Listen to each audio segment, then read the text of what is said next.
Jago Live. Kita akan live dalam Udah 5, 4, 3, 2, 1. Selamat sore semua, kita ketemu lagi sekarang hari Sabtu, harinya bedah buku bersama Albert Lutano. Hari ini kita mau dengerin Albert sharing tentang intisari sebuah buku yang keren banget, judulnya Finding Your Own North Star. Nah, ini ceritanya tentang menemukan bintang utaramu, ya. Ini ditulis oleh seorang perempuan yang dia adalah life coach, speaker, jadi ya cukup banyak lah background yang mendukung dia untuk membuat buku ini. Namanya Martha Beck ya. Oke, langsung aja kita kasih waktu dan tempat buat Albert Lutano. Silakan Albert. Thank you Cici Clara. Teman-teman, ketemu lagi di hari Sabtu.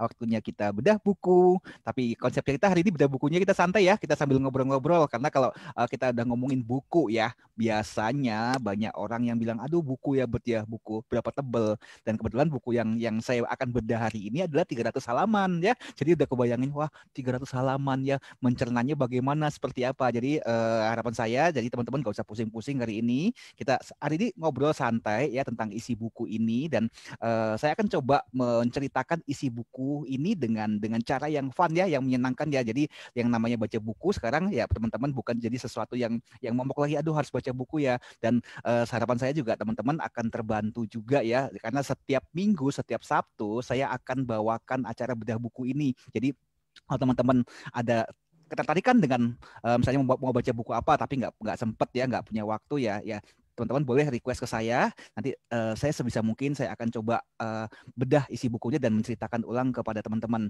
Nah, hari ini seperti yang Cici Clara sudah sampaikan, kita akan bahas sebuah buku ya. Nah, di sini sebetulnya buku ini berkaitan masih related dengan daily sharing kita yang sebelumnya, yang mana selama 2 minggu terakhir ini kan kita sempat membahas ya tentang yang namanya goal setting ya Cici Clara ya. Jadi tentang goal setting, bagaimana kita set up goal kita, terus bagaimana kita mencapai tujuan kita. Nah, jadi sebenarnya ini masih related. Jadi sambil kita mendalami terus memahami bagaimana sebenarnya sih cara kita cara yang benar untuk membangun goal setting, men-set up goal setting sampai pada akhirnya goal setting itu bisa kita kerjakan, kita eksekusi dalam kehidupan kita sehari-hari. Nah, ini bukunya ya teman-teman ya, Finding Your Own North Star. Saya coba dari kemarin cari ya buku ini dalam bahasa Indonesia. Kemarin saya cek di Gramedia Online dan di tempat-tempat yang lain. Ternyata teman-teman nggak ada buku ini teman-teman dalam bahasa Indonesia. Semuanya dalam bahasa Inggris. Tapi betul, nggak usah khawatir ya. Hari ini kita pembahasannya dalam bahasa Indonesia kok, tenang aja. Jadi buat teman-teman yang kesulitan memahami bahasa Inggris ya tenang, saya sudah terjemahkan, saya sudah akan menceritakan buku ini dalam bahasa Indonesia. Nah, jadi ini ya Finding Your Own North Star ya. North Star itu adalah ya bintang utara. Terus terang kalau di Indonesia istilah North Star itu nggak terlalu populer, nggak benar-benar kayak di Indonesia apa sih bintang utara ya. Kalau misalnya didalemin lagi, oh bintang utara bintang biduk. Bintang biduk itu apa? Ada yang namanya Ursa Mayor. Ursa Mayor apa ya? Di Indonesia tidak populer istilah bintang utara ini. Tapi kalau kita ngomong di luar negeri ya, terutama di negara-negara Amerika atau di Eropa, bintang utara itu sudah kayak menjadi apa ya? Menjadi semacam guidance ya bagi mereka. Mereka udah paham kalau kita ngomongin North Star, oh iya North Star ya. Mereka udah ngerti, udah paham banget. Nah, nanti kita lihat ya apa itu North Star ya. Nah, kita sekarang mau lihat dulu nih siapa sih yang nulis buku ini.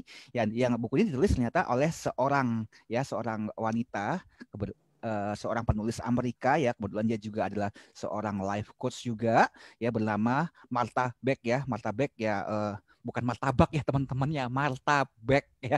Nanti ada yang nyolek tuh katanya kok martabak apaan itu, bukan, ini Martha Beck namanya. Jadi Mrs. Beck ini dia tuh doktor dan PhD ya, profesor dari Universitas Harvard ya. Jadi dia sendiri sudah menulis cukup banyak buku. berdasarkan riset saya kurang lebih saya menemukan beliau ini sudah menulis kurang lebih hampir 30 buku dengan berbagai judul ya. Kebanyakan buku-bukunya berkaitan dengan pengembangan diri, itu tentang spiritual ya. Jadi setelah saya menemukan buku ini, saya jadi kepengen lihat buku-buku yang lain ini kayaknya oke ya, keren-keren semua ya. Jadi saya kepengen juga baca-baca yang lain. Tapi hari ini kita fokus dulu ke yang Bintang Utara ini. Nah, Ada ini The Joy Diet itu, ada apa ya? yang diet ya, The Joy Diet. Ada banget banyak nih. Terus Finding Your Adam, Expecting Adam ya. Itu buat yang para wanita yang sedang mencari Adamnya. Wah, ini Mana-mana ya ininya ya, bukunya itu macem-macem yang dibahas ya. banyak banget. Dari sisi Keren. The 4-day win itu apa tuh? Change? Itu berkaitan dengan ini juga, dengan makanan juga ternyata. Oh, Jadi bagaimana kita bisa memahami makanan ya, terus apa yang masuk ke dalam tubuh kita ya kurang lebih dalam 4 hari itu kurang lebih. Tapi setelah saya belum baca ya, ini saya bisa menyimpulkan gini kayak karena kemarin sempat ngintip, oh apa ada ini juga, ini keren loh sebetulnya.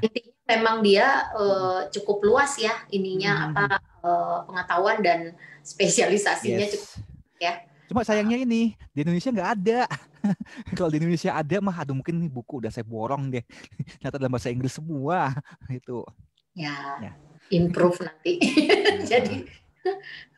Nah, ini teman-teman ya, kurang lebih ada 15 bab di dalam buku ini, cukup lumayan 300 halaman dan kemarin saya lalap dalam waktu ya lumayan ya teman-teman, hanya kurang dari 48 jam. Tapi memang ini buku ini cukup mencerahkan. Nanti saya akan cerita teman-teman ya dari 15 bab ini rangkumannya apa aja. Nah, sekarang inti dari buku ini teman-teman ya, kalau tadi ada saya bilang ada 15 chapter, 15 bab, habis itu ada ratusan halaman, 300 halaman lebih ya. Tapi inti dari buku ini sebetulnya apa sih sebetulnya? Nah, di sini saya mendapatkan merangkum jadi empat macam ya, empat kesimpulan di sini. Yang pertama, buku ini adalah menjelaskan, menerangkan apa tuh yang disebut dengan bintang utara, terutama bintang utara yang ada di dalam diri kita. Ternyata ada loh di dalam tubuh kita itu, pencipta kita, Tuhan kita sudah naruh bintang utara dalam diri kita. Keren banget. Nanti itu apa kita akan jelaskan berikutnya. Kemudian itu kita membahas tentang diri kita ya, esensial diri kita sama esensial sosial kita ya. Itu apa? Nanti kita akan bahas. Kemudian tentang intuisi kita ya, ternyata Tuhan tuh ajaib loh. Dia udah nyiapin semacam alat di dalam tubuh kita, semacam kompas di dalam tubuh kita yang namanya intuisi ya, menurut buku ini ya. Dan kemudian ada 4 area yang mana kita bisa mengubah hidup kita ya, hal-hal yang bisa mengubah hidup kita untuk membuat sebuah perubahan dalam hidup kita. Nah, ini kita bahas satu-satu ya teman-teman ya. Mulai dari yang pertama ya, apakah yang dimaksud dengan bintang utara. Tapi sebelumnya teman-teman, saya pengen dengar dulu ya. Kalau teman-teman dengar istilah bintang utara, North Star, apa sih yang terpikir dalam pikiran teman-teman?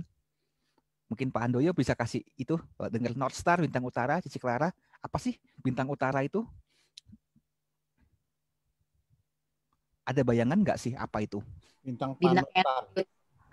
Bintang yang ada di utara. Itu pertama kali ya, terus terang ya, begitu dengar istilah North Star, bintang utara, yang kepikir apa tahu nggak? Merek plastik. Iya serius. Merek barang-barang plastik kayak ember ya kan, ember mereknya North Star. Betul. Habis itu kursi plastik tuh yang kursi yang bisa dipakai tuh kan. Coba lihat belakangnya, mereknya itu bagus, North Star loh itu. Iya loh, barang-barang plastik itu North Star. Oke, kita lihat ya, apa sih yang dimaksud dengan North Star ya. Nah, ini saya coba rangkum ya, apa itu dimaksud North Star ya. Ini kalau yang di sini ini bukan dari beli bukunya, tapi saya mencoba mencari tahu ya sebenarnya North Star, supaya pengetahuan kita tentang North Star ini, bintang utara ini menjadi jauh lebih luas. Karena kalau di dalam bukunya si Mrs. Beck ini, dia nggak terlalu menjelaskan ya posisi bintang utara itu di mana ya kan, dia nggak terlalu jelaskan. Tapi saya mencoba mengumpulkan dari berbagai sumber dan saya menemukan sebuah fakta bahwa inilah yang dimaksud dengan bintang utara. Nah, bintang utara itu yang pertama itu dikenal sebagai bintang polaris ya. Karena kenapa bintang polaris ya? Polaris itu kan istilahnya artinya kan kutub utara. Jadi bintang ini posisinya kalau misalnya kita berada di kutub utara, dia tuh ada persis posisinya di atas kepala kita ya, selalu ada di utara.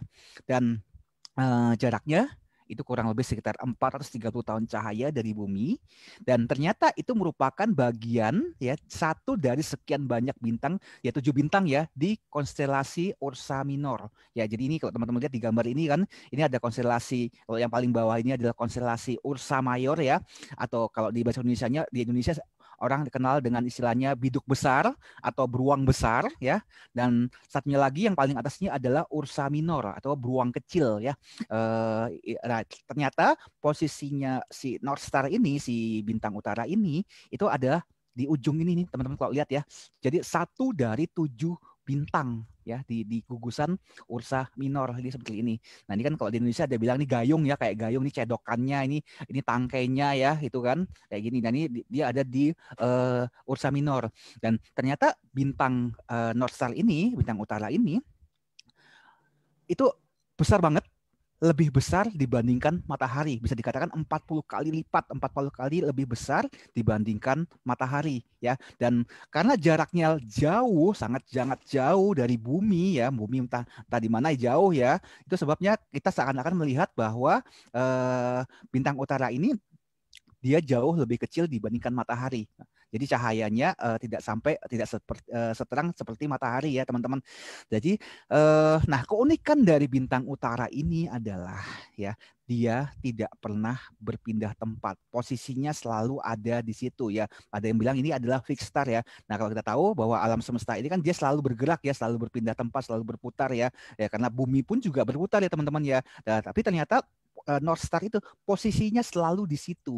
Ya bahkan kalau kita perhatikan dari bumi, bintang utara seolah-olah dia nggak pernah terbit, nggak pernah tenggelam juga, selalu ada di sana, nggak pernah kemana-mana. Sementara kalau yang lain-lainnya dia berputar ya, bahkan gugusan bintang yang lain pun ini ya, kalau kita lihat Ursa Minor ini ya, tangkai sama cedokan ini dia ikut berpindah posisinya.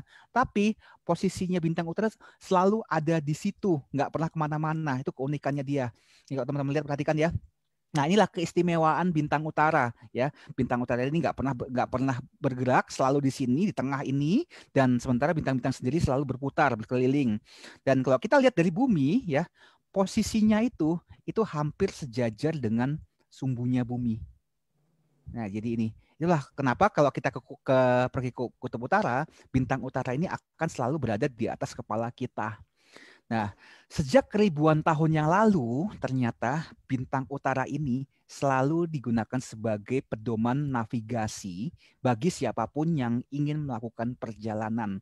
Entah itu para pelaut ya, entah itu para pengembara, pengelana ya. Zaman dulu kan belum secanggih sekarang ya teman-teman ya. Dulu kan kalau kita mau kemana-mana pasti ada yang milih jalan kaki ya, ada yang lewat kapal ya. Dan itu perjalanannya bisa berlangsung berminggu-minggu sampai bertahun-tahun ya, mungkin ya seperti itu ya teman-teman. Dan waktu itu kan juga belum terlalu dikenal yang namanya penunjuk arah kayak GPS, kayak apa hari ini kita punya Google Map, habis itu kita punya Waze ya. Zaman dulu ya paling mereka punya kompas yang sangat sederhana ya. Jadi apa yang mereka gunakan sebagai pedoman ya ini teman-teman, bintang utara ini teman-temannya itu yang selalu menjadi pedoman bagi mereka ya. Jadi hanya ini, ketika mereka tahu posisi bintang utara, akhirnya mereka bisa tahu arah timur di mana, arah selatan di mana, arah barat di mana berdasarkan patokan dari bintang utara ini. Dan di era modern ini ya, kemudian bintang utara inilah yang akhirnya digunakan sebagai sebuah simbol ya, sebuah archetype ya. Archetype dari apa? Dari pengembangan diri, kemudian dari sebuah panduan ya. Makanya kalau kita nonton film-film barat ya, film-film Eropa, film-film Hollywood ya, selalu kita perhatikan ya, kadang-kadang kita bilang ya, ketika seorang tokoh pria, seorang aktor dari sebuah film, dia kadang-kadang mengatakan sesuatu yang berkaitan dengan North Star ya kepada apa namanya, kepada lawannya ya, mungkin wanita ya, dia bilang you are my North Star, you are my North Star ya, kamu adalah bintang utaraku. Atau mungkin kalau dalam dunia bisnis ya, ini kalau kita dalam dunia startup itu dikenal istilahnya ada istilah North Star Metric ya, itu yang digunakan perusahaan-perusahaan besar seperti hari ini kita kenal Gojek ya, Gojek, Airbnb ya, banyak perusahaan startup besar tuh yang menggunakan North Star Metric ya istilahnya ya. Jadi sebuah guidance, sebuah panduan kemana perusahaan ini akan mengarah, tujuannya mau apa, matriksnya apa ya. Jadi berdasarkan apa kita mengukur kemajuan sebuah perusahaan. Nah, jadi itu kalau di luar negeri itu cukup dikenal ya istilah North Star ini ya. Banyak orang-orang luar negeri udah paham kalau kita ngomong North Star, oh ya ini berarti ini guidance-nya ya, tujuannya mau kemana. Ya di Indonesia aja yang kita nggak terlalu populer di sini. Sedangkan kalau di luar negeri itu sudah menjadi mungkin bagian dari kehidupan kita sehari-hari ya di sana ya teman-teman ya. Nah, itu tentang North Star, tentang bintang utara. Nah, dari sini mungkin teman-teman ada yang mau nanya mungkin, atau Cici Clara mau berikan komentar. Pak Handoyo, Bro Indra. Lanjut aja, Bet. Lanjut Materi. ya. Oke, ya ini. Nah, menurut Dr. Martha Beck, PhD, ya. Jadi, menurut beliau, ternyata manusia sejak lahir itu sudah dilengkapi namanya dengan kompas ya di dalam tubuhnya ya sebagai navigasi dalam menuntun dan membimbing dirinya dalam mengarungi kehidupan. Jadi dia bilang Dr. Martha Beck ini dia bilang bahwa di dalam manusia itu sudah ada North Star, sudah ada pencipta kita sudah taruh ya namanya guidance untuk bagaimana mereka menemukan tujuan hidup, bagaimana mereka menavigasi hidupnya dalam kehidupan sehari-hari ya. Jadi ini menurut kata si Dr. Martha Beck ini dalam bukunya ya teman-teman ya. Jadi itu esensinya ya. Jadi apa yang dimaksud dengan North Star di dalam diri kita? Nah, si Dr. Beck ini menyebutkan ada 2 macam, yaitu yang pertama adalah esensi diri dan yang kedua adalah esensi sosial. Nah, kita lihat ya apa itu esensi diri dan esensi sosial ya. Yang akhirnya nanti setelah kita pahami ini kita jadi tahu oh ternyata North Star kita, bintang utara kita, guidance kita tuh ini ya. Nah, kita lihat ya apa itu.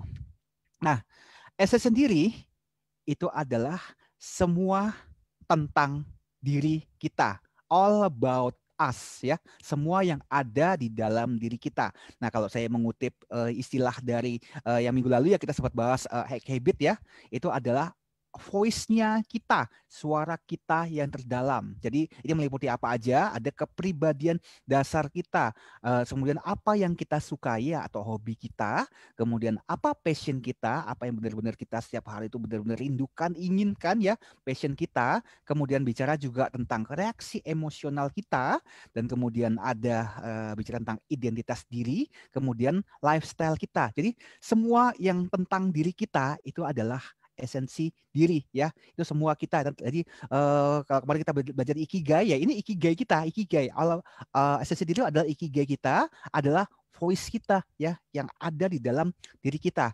Nah, berikutnya kalau yang kedua adalah esensi sosial. Nah, esensi sosial ini adalah yang dimaksud adalah bagian dari kita ya, tetap dari part dari kita ya, bagian dari kita, tapi itu yang terbentuk sebagai hasil dari ekspektasi, tekanan, dan norma orang lain dalam kehidupan kita. Nah, itu apa aja ya, mulai dari pengaruh dari keluarga kita ya, keluarga inti, kemudian lingkungan kita, kemudian secara luas kita bisa bicara ini adalah budaya ya, budaya, agama, culture, nasionalisme ya, kebangsaan kita ya.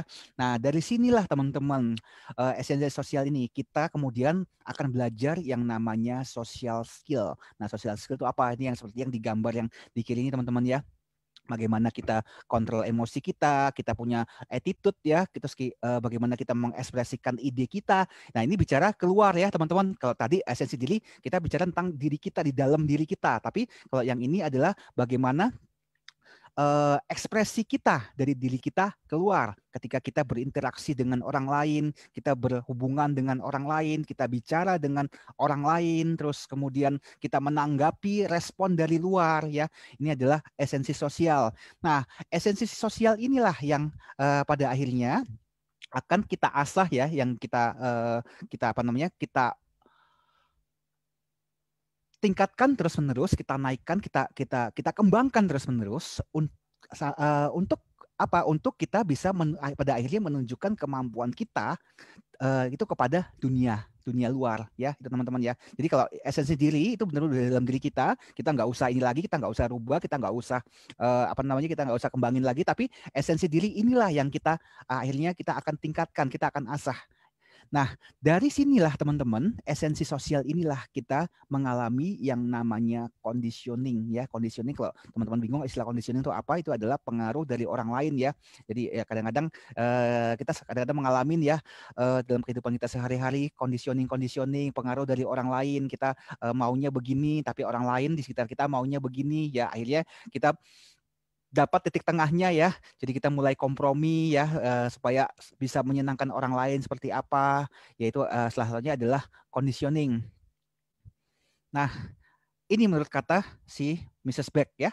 Esensi diri itu adalah kompasnya kita, kompas yang paling canggih yang akan terus-menerus mengarahkan kita ke bintang utara ya, karena itu sudah ada dalam diri kita. Nah, sedangkan esensi sosial adalah seperangkat keterampilan yang akan benar-benar membawa Anda menuju tujuannya ini apa ya, ke bintang utara. Jadi teman-teman paham ya, kalau sudah bahas seperti ini ya, esensi diri adalah kompasnya ya, sudah ada dalam diri kita nggak perlu cari lagi ya. Itu yang sempat kita bahas kemarin, ikigainya kita, terus kemudian voice-nya kita ya kalau kita bicara habit ya. Sedangkan esensi sosial tadi adalah bagaimana membuat diri kita supaya bisa mencapai mengarahkan diri kepada bintang utara yang kita punya ya teman-teman ya. Jadi kalau esensi sosial adalah keterampilan kita, kemudian cara kita bersosialisasi, talenta kita ya, yang pada akhirnya membawa kita ke makin mendekat kepada North Star-nya yang kita miliki. Nah, nih di sini Dr. Beck menjelaskan bahwa ternyata banyak orang di luar sana itu lebih banyak hidup berdasarkan esensi sosial, dan dia mengorbankan esensi dirinya sendiri ya teman-teman ya. Jadi lebih banyak orang ternyata di luar sana lebih banyak hidup berdasarkan sosial ya, berdasarkan apa yang dari luar dirinya. Nah, ini yang disebutkan conditioning ya. Mereka membiarkan orang lain lantas mengarahkan dan mengontrol arah hidup mereka. Nah, ini yang akhirnya membuat orang lain tuh keluar dari jalur bintang utaranya mereka. Misalnya, contohnya, ya ini ada 2 contoh yang saya buat di sini teman-teman ya. Yang pertama, ada seorang anak yang terpaksa mengambil kuliah kedokteran ya, dan pada akhirnya dia mengakui bahwa sebetulnya dia kuliah kedokteran itu bukan passionnya dia, bukan keinginannya dia, bukan impiannya dia, tapi karena itu adalah impiannya orang tuanya ya, bukan impiannya sendiri ya. Jadi dia terpaksa untuk ambil kuliah kedokteran. Ini salah satu contohnya ya. Nah, kemudian yang kedua, contoh kedua adalah seorang wanita yang dia menyadari bahwa di usia paruh bayanya dia hanya mengikuti keinginan suaminya untuk dia tidak bekerja, yang pada akhirnya itu dia membuat hidupnya itu terasa membosankan ya, merasa hampa dalam dirinya. Nah, ini adalah salah satu contohnya ya teman-teman ya. Nah, nih study case ya. Kita bicara study case-nya ya teman-teman ya. Esensi diri dan esensi sosial. Nah, kenapa esensi diri dan esensi sosial itu kita masih seimbang ya teman-teman ya. Jadi selalu kita bicara kenapa esensi diri itu selalu yang pertama, baru kedua adalah esensi sosial. Nah, kita misalnya ambil contoh gini ya, dikasih yang pertama. Misalnya kita punya esensi diri adalah saya punya passion, keinginan untuk main piano ya.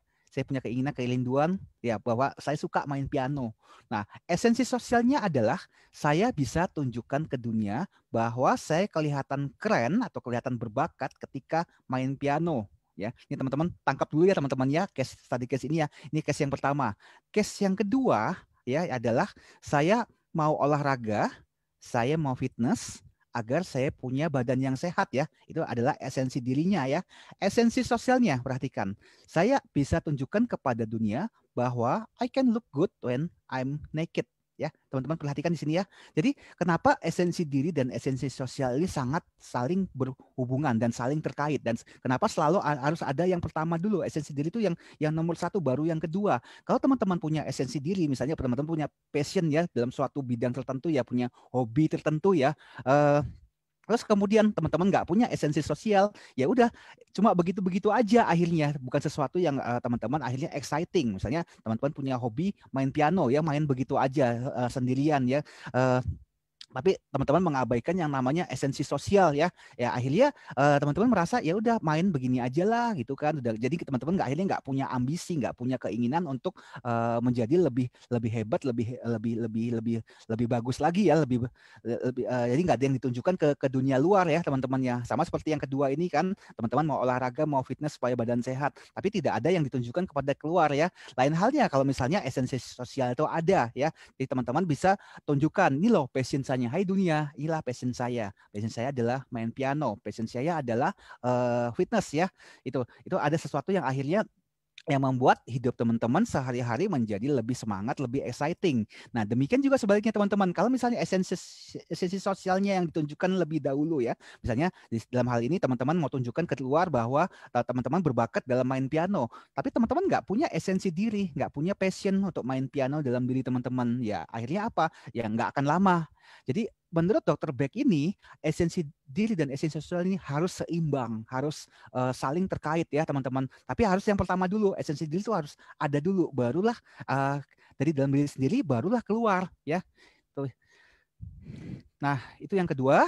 Yang ketiga adalah kita bicara tentang intuisi diri. Menurut Dr. Beck, ternyata di dalam tubuh kita itu sudah ada sebuah alat kompas ya yang sangat-sangat canggih sekali. Tubuh kita itu dilengkapi dengan satu yang namanya emosi. Nah, emosi itulah yang merupakan alat atau pengingat atau alarm bagi tubuh kita ya. Jadi emosi kita yang akan mengatakan kepada kita apakah yang kita kerjakan, apakah yang kita sedang lakukan itu benar apa enggak ya. Emosi kita yang tahu akhirnya. Nah, itu seperti apa? Nah, kita lihat ya teman-teman ya. Nah, ini kita langsung masuk yang bagian berikutnya ya. Banyak orang bertanya kepada kita ya, lantas caranya gimana? Dari mana saya bisa tahu bahwa apa yang sedang saya kerjakan sekarang ini, apa yang sedang saya lakukan ini, itu sudah di jalan yang benar. Nah, dari mana saya tahu bahwa saya ini sedang tersesat atau mungkin saya bilang saya sedang salah jalan. Nah ini akhirnya apa? Kita tahu teman-teman ya, Dr. Biak bilang yang namanya ketidakpuasan ini bentuk emosi ya kalau kita lihat teman-teman, ini adalah bentuk emosi, ketidakpuasan, kecemasan, frustasi, kemarahan, kebosanan, mati rasa, atau putus asa, ini adalah sebuah petunjuk bahwa itulah ketika esensi sosial dan esensi diri kita sedang tidak selaras atau tidak align ya. Jadi ini kita tahu ya teman-teman ya, bentuk emosinya keluar. Kenapa Tuhan memberikan emosi dalam diri kita ya, karena ini teman-teman ya, sebagai penanda, sebagai alarm bagi tubuh kita. Nah, ini kalau teman-teman mendalami yang namanya human design ya, ini ya yang tertulis di sini ya, yang bersama Artabek ini adalah bentuk-bentuk dari not self time ya. Not self time ketika sedang tidak align dengan dirinya. Nah, ini yang keluar. Misalnya kalau tipe manifestor adalah kemarahan yang keluar. Kalau tipe generator yang keluar akhirnya adalah perasaan frustasi ya. Jadi ini adalah sebuah kompas yang ternyata Tuhan sudah taruh dalam diri kita. Jadi kita tahu bahwa ketika kita sedang menjalani kehidupan ya, kita tahu kalau misalnya kita merasakan sebuah emosi seperti ini, kita tahu bahwa kita mungkin sedang sedikit atau mungkin sudah melenceng dari jalur kita yang seharusnya kita ngikutin North Star-nya kita, bintang utara kita, tujuannya kita, tapi melenceng nih, ya kan? Nah, emosi inilah yang kemudian akan mengingatkan kita bahwa ini loh, kita mungkin ada beberapa hal yang harus kita adjust supaya kita kembali align lagi dengan North Star-nya kita ya. Jadi ini teman-teman ya, seru ya teman-teman, ternyata sudah ada pengingatnya ya kalau kita tersesat, inilah emosi negatif inilah yang keluar ya teman-teman. Nah, tadi pertanyaan berikutnya adalah dari mana kita tahu bahwa kita ini sedang berjalan di jalan yang benar, mengikuti panduan dari North Star kita. Ini ada 3 ya menurut si Mrs. Beck ini. Dia bilang ketika pikiran kita mulai terkoneksi dengan diri kita, biasanya tubuh kita akan merespon ya dengan berbagai cara ya, dan tentu saja pasti hal-hal yang positif ya. Misalnya energi kita akan meningkat, vitalitas kita akan meningkat, kesehatan kita akan jauh lebih better daripada sebelumnya ya teman-teman. Jadi ini ketika sudah kita mulai connect ya, pikiran kita, tubuh kita ya, jiwa kita semua connect semua ya, ini tubuh kita merespon dengan sangat luar biasa. Nah, kemudian yang kedua yang muncul adalah kalau tadi misalnya ketika kita tidak align dengan North Star kita, tubuh kita mulai merespon, emosi kita mulai negatif ya. Nah, tapi ketika kita mulai align, mulai selaras dengan North Star-nya kita, yang keluar adalah apa? Perasaan gembira, perasaan amazing ya. Kita terpesona seolah-olah kita sedang jatuh cinta. Nah, ini adalah salah satu petunjuk dari diri kita bahwa kita sedang berada di jalur yang benar.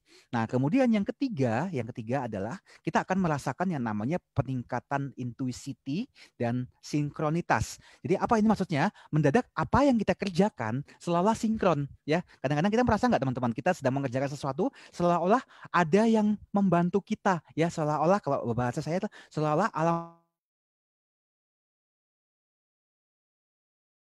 teman yang kasih jalan ya, teman-teman, ada teman yang bantu ya, mungkin kita lagi butuh modal dalam bisnis kita, tiba-tiba ada yang nawarin modal ya, kita lagi kekurangan orang, butuh bantuan untuk mengerjakan sesuatu, tiba-tiba ada yang seseorang yang menawarkan bantuan ke kita ya, itu adalah bentuk dari sinkronitas ya teman-teman. Terus kemudian intuisi kita mulai lebih tajam ya, lebih naik ya teman-teman ya. Nah, itu adalah tanda-tanda bahwa kita memang sedang berjalan dalam jalur yang tepat ya menuju bintang utaranya kita ya. Ini ada tiga bagian di sini. Nah, kemudian yang keempat, sampai sini teman-teman mungkin ada mau nanya dulu nggak, atau mau ada komentar, atau Cici Clara mau masih tanggapan gitu sebelum kita bahas yang lain? Langsung dulu, banyak ini. Takut nggak? Banyak ya. Enggak sih, enggak banyak, ini udah mau kelar sebetulnya. Ini saya ingat bagian 4 ini sudah hampir selesai.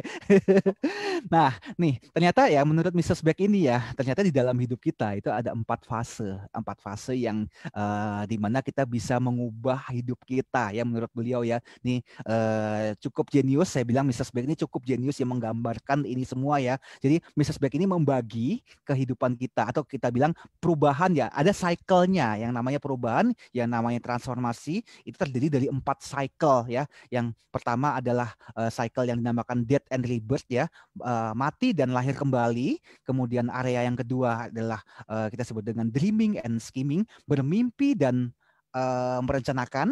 Kemudian part yang ketiga, bagian area yang ketiga adalah yang kita sebut dengan Heru Saga atau kisah kepahlawanan ya. Dan kemudian yang terakhir adalah kita mulai memasuki yang namanya tanah terjanji, tanah perjanjian, the promised land. Nah, kita lihat ya, apa sih yang dimaksud dengan diagram ini ya menurut si Mrs. Beck ini ya.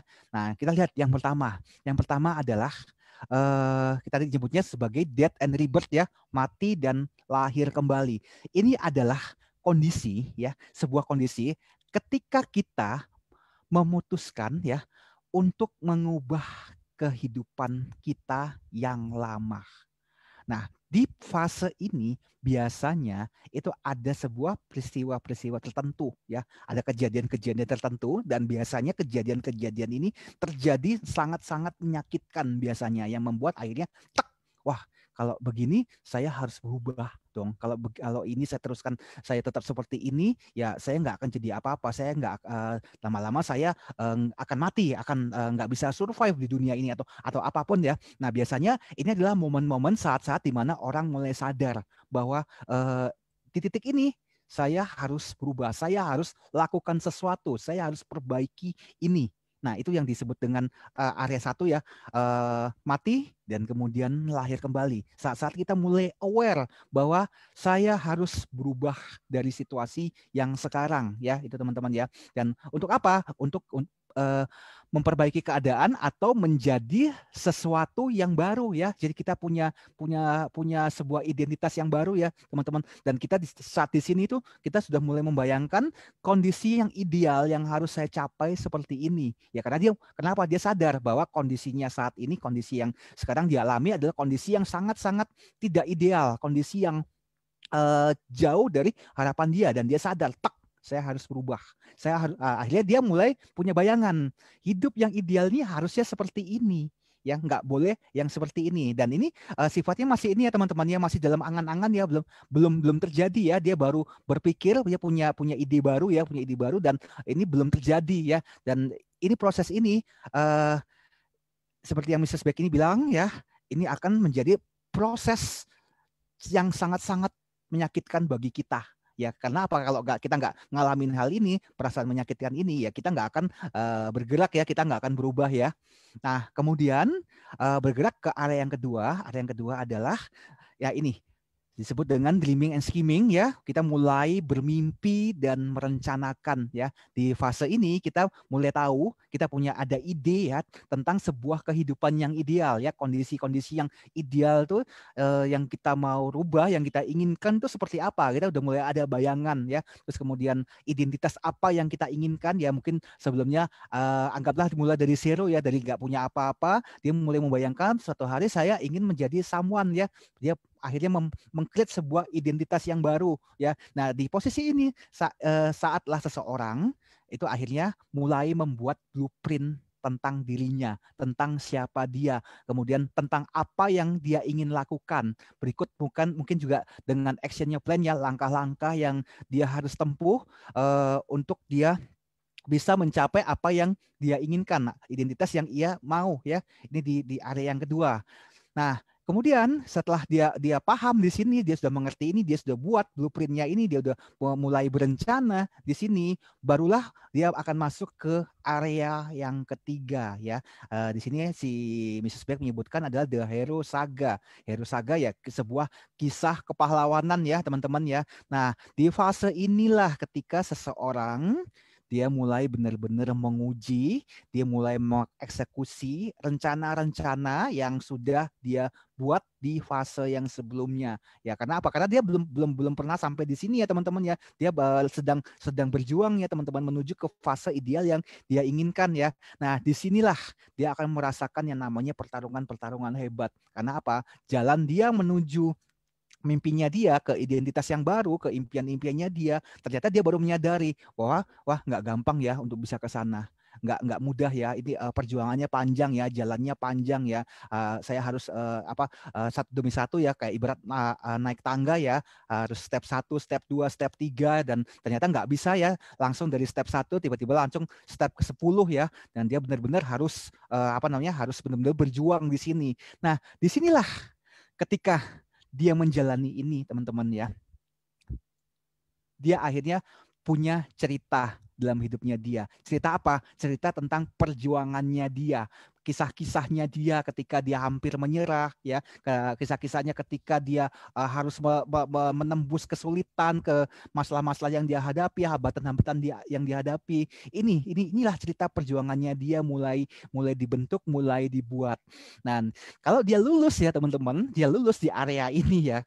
Suatu hari ada sebuah cerita yang dia bisa ceritakan, yang kemudian nanti dia bisa inspire orang lain ya dengan apa yang dia sudah lakukan. Nah, disinilah teman-teman yang namanya kisah kita dimulai. Kisah kok saya mendadak ingat kisahnya, ini sebuah lagu, kisahnya Glenn ya, janganlah. Jadi inilah kisah itu akan dimulai ya. Jadi itulah sebabnya si Martha Beck ini dia bilang di area inilah kisah kepahlawanan itu dimulai, cerita kita dimulai ya. Nah, sampailah kemudian di area keempat, ketika dia akhirnya sampai kepada tujuannya dia, ketika dia sudah mulai mencapai impian yang dia inginkan, inilah suatu area yang dia sebut dengan istilah dia mulai memasuki tanah perjanjian ya, the promised land ya. Jadi dia di sini akhirnya ketika dia capai apa yang dia mau, apa yang dia impikan, akhirnya dia memiliki sebuah kesempatan yang di mana dia bisa berhenti, dia bisa beristirahat, dia menikmati hasil kerjanya ya selama ya perjuangannya ya, hasil dia berjuang ya, mungkin berbulan-bulan atau mungkin bertahun-tahun ya. Pada akhirnya ini loh hasil jerih payahnya itu bisa dia capai ya. Nah, tapi di sini si Martha Beck ini mengingatkan ya, yang namanya area 4 ini ya, Promised Land atau tanah perjanjian ini kalau dia nggak hati-hati, dia ini bisa menjadi sebuah zona baru ya, yang kalau saya sebutnya sebagai kampret zone. Kalau si Martha Beck dia nyebutnya sebagai zona nyaman ya teman-teman. Kenapa? Dia akhirnya ini menciptakan sebuah zona nyaman yang baru ya, zona nyaman yang baru yang akhirnya ya udah aku udah nyaman, udah enak nih ya. Ya akhirnya kalau dia merasa bahwa area ini dia adalah sebuah zona nyamannya dia yang baru, akhirnya yang namanya pertumbuhannya, perjuangannya yang lalu-lalu dia selalu dia lupa ya teman-teman. Akhirnya itu ya yang akhirnya menghentikan pertumbuhannya dia ya, pengembangan dirinya hanya berhenti sampai di sini. Nah, itu sebabnya ketika dia sudah seseorang sudah memasuki yang namanya area tanah perjanjian ini, dia udah bisa menikmati apa hasil kerja kerasnya, dia harus menetapkan sebuah goal yang baru ya, sebuah kehidupan ideal yang baru ya, entah apapun itu, mungkin dia lebih bisa mengaktualisasikan dirinya atau mungkin dia bisa membantu lebih banyak orang, apapun itu dia harus punya sebuah goal yang baru. Kalau enggak, hidupnya akan stuck di situ-situ aja. Karena apa? Karena ya udah comfort zone-nya itu, zona nyamannya itu yang membuat dia nggak mau bergerak lagi. Padahal masih banyak area di mana dia bisa bertumbuh lebih lagi, lebih besar lagi, lebih besar lagi ya teman-teman. Masih ada North Star-nya dia lagi yang dia harusnya bisa capai, ya kan teman-teman. Kalau kita bayangin ini teman-teman, kita perjalanan lah teman-teman, kita teman-teman bayangkan hari ini teman-teman melakukan perjalanan, nggak punya kompas, nggak punya nggak punya GPS, nggak punya Waze, nggak punya Google Map, teman-teman melakukan perjalanan ya, anggaplah ke satu tempat. Pedomannya apa teman-teman? Pedomannya adalah North Star, ada bintang utara yang ada di atas sana ya. Nah, ketika teman-teman suatu hari mencapai suatu tempat ya kan, tempat yang teman-teman capai ya. Nah, sebetulnya masih ada lagi tujuan yang teman-teman bisa tingkatkan, tujuan-tujuan yang lain yang teman-teman bisa raih. Tapi teman-teman memutuskan untuk enggak, aku sampai di sini aja udah cukup, hidup saya udah cukup ya. Ya sudah, ketika teman-teman bilang saya sudah cukup sampai di sini, saya nggak mau ngejar goal yang lain, saat itulah pertumbuhan diri, pengembangan diri teman-teman itu akan berhenti. Ya udah sampai di situ aja. Teman-teman nggak akan melihat tanah perjanjian yang lain ya, area-area baru yang lain yang mungkin teman-teman bisa raih. Nah, inilah area keempat yang disebut dengan tanah perjanjian. Nah, ini kita sudah sampai pada kesimpulan ya, teman-teman ya. Di sini kesimpulan dari yang tadi sudah saya ceritakan di sini. Kesimpulannya adalah bahwa teman-teman masing-masing, setiap dari kita, siapapun itu, ternyata sudah memiliki yang namanya bintang utara di dalam diri kita. Ya, tugas kita itu adalah kita hanya mencari tahu, mengeluarkan apa yang ada di dalam diri kita. Dan si Martha Beck ini sudah menjelaskan ya bahwa ternyata bintang utara itu terdiri dari dua bagian, yaitu dari esensi diri kita dan kemudian esensi dari sosial kita. Nah, inilah yang teman-teman harus definisikan, yang cari tahu benar-benar diolah ya. Saya sendiri ya, kita udah belajar 2 minggu terakhir ini tentang ikigai, tentang the voice yang ada di dalam diri kita ya. Teman-teman harus definisikan dulu apa yang benar-benar teman-teman inginkan dalam hidup ini ya. Yang benar-benar suara yang ada di dalam batinnya teman-teman sendiri. Nah, kemudian teman-teman cek yang kedua, bagian kedua adalah esensi sosial kita ya. Apa yang kita bisa embrace keluar ya dari apa yang kita punya dari dalam diri kita, yang teman-teman bisa bagikan keluar, yang pada akhirnya membuat orang lain di luar Anda bisa mungkin terinspirasi ya, atau mungkin terbantu dengan esensi diri yang teman-teman miliki. Nah, kemudian yang ketiga adalah teman-teman harus benar-benar mengenali your inner guidance system itu seperti apa ya. Jadi tubuh kita itu sudah ada pengingatnya, yaitu apa? Emosi dan intuisi kita, teman-teman. Itu yang akan menuntun kita, yang mengingatkan kita bahwa benar nggak kita sedang berjalan di jalan yang benar. Benar nggak kita sedang mengikuti North Star-nya kita, atau malah kita melenceng ya.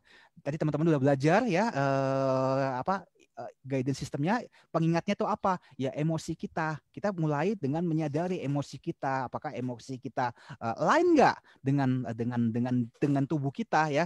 Kalau misalnya ada something yang nggak lain, pasti tubuh kita udah teriak ya. Entah itu direspon dengan rasa sakit ya, atau ada penyakit yang keluar ya, atau mungkin sebuah perasaan yang tidak nyaman, tidak enak ya. Nah, itulah teman-teman harus mengenali emosi dan intuisi yang teman-teman miliki ya.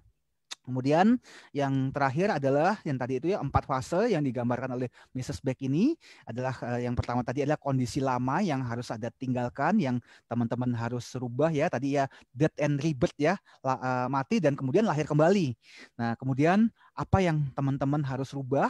Ya itu ya, di mana teman-teman di sini teman-teman harus membuat ya blueprint kehidupan, sebuah kondisi ideal yang benar-benar teman-teman sedang inginkan ya. Itu Itu yang kedua. Yang ketiga adalah temukan apa yang works buat Anda, yang benar-benar bekerja, yang benar-benar ini bisa jalan nih ya buat Anda ya. Karena tiap orang pasti beda-beda, nggak mungkin sama ya. Dan tentu saja apa? Dengan teman-teman akan mengalami yang namanya kegagalan ya, ada kegagalan-kegagalan kecil ya. Itu biasa yang namanya gagal. Dan tapi juga selain ada kegagalan yang kecil, pasti juga ada yang namanya keberhasilan yang kecil-kecil ya. Itu pasti selalu ada ya. Nggak mungkin selamanya teman-teman gagal terus ya, dan nggak mungkin juga selalu berhasil ya. Selalu pasti dalam kehidupan itu ada keseimbangan ya. Jadi temukan apa yang benar-benar works buat Anda. Tiap orang beda-beda, nggak mungkin sama.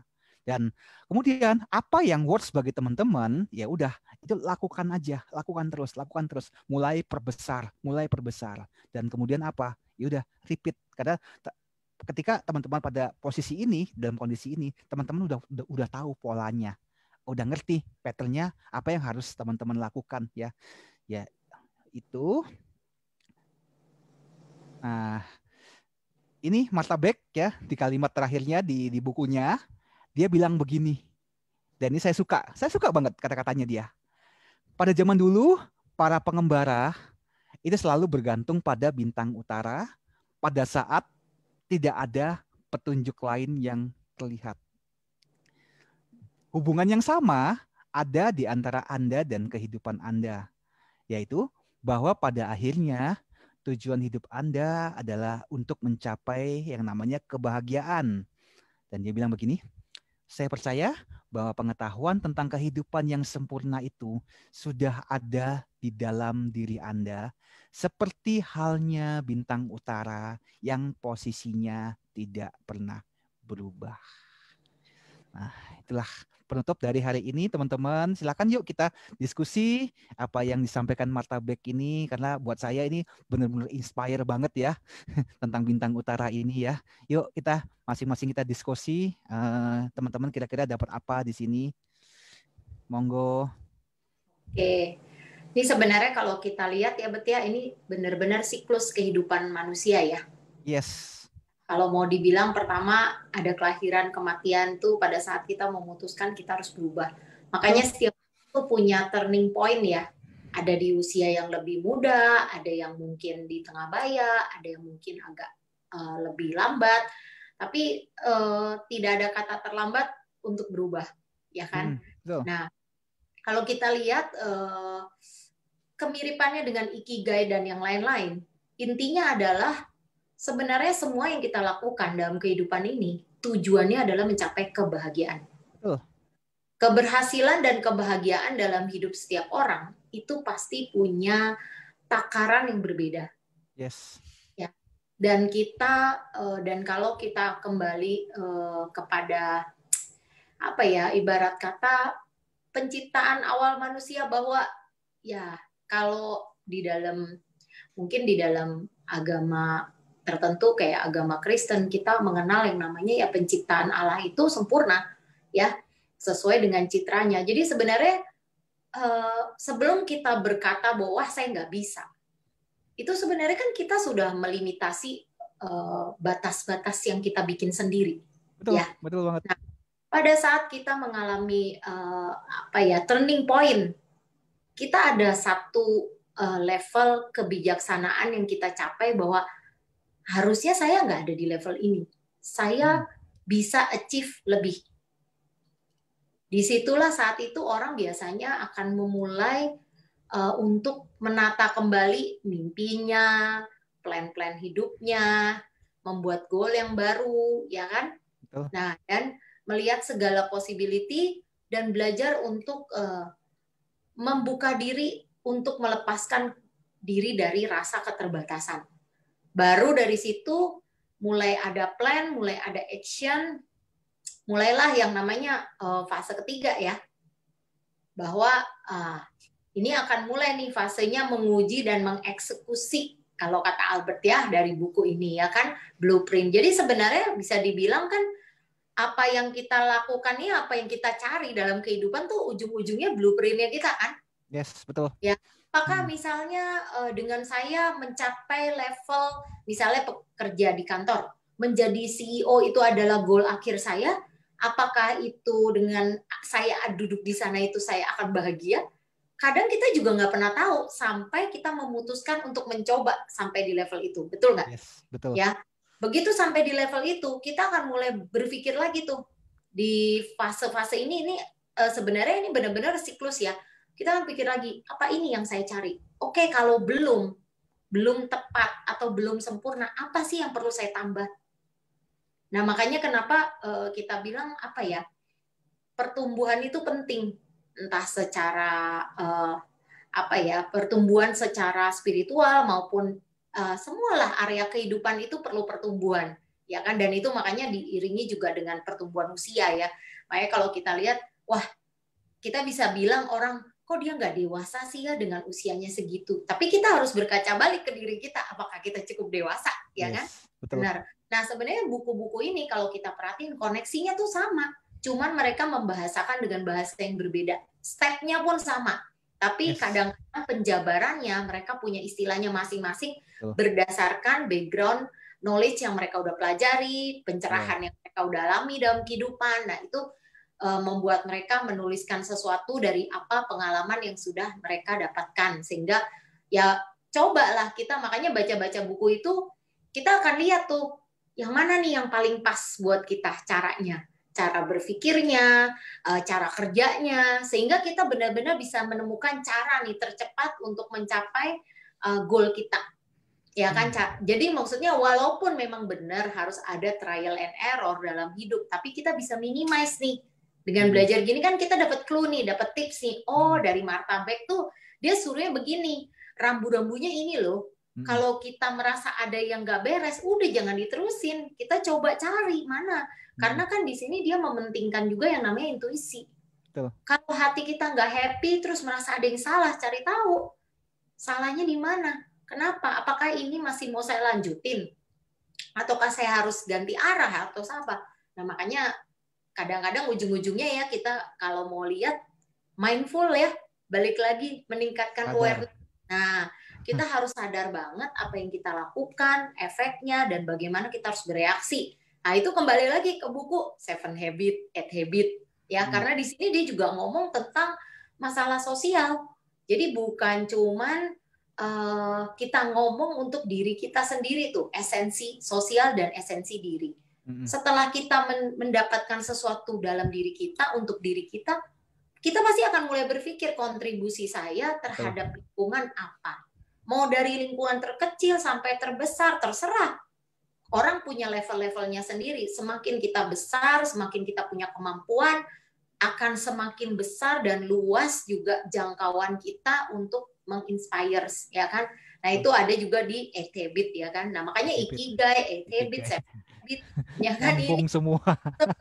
Relate gitu loh. Cuman bahasanya aja beda. Nah, kita tinggal gini, mau pakai cara berpikirnya atau cara penjelasannya siapa nih yang memudahkan kita dan memudahkan kita untuk mencerna dan mengaplikasikan dalam hidup kita. Kadang kita baca satu buku nggak langsung ketemu yang pas ya, Bet ya. Betul. Kita coba buku lain, kok ini saya ngerti sih esensinya buku ini bagus nih, ini. Tapi kok saya bingung ya gimana yang ngelakuinnya dalam hidup saya. Terus saya mulainya dari mana, harus bagaimana aplikasi nyatanya, ya kan. Akhirnya kita coba lagi, kata orang buku tentang ini juga bagus nih.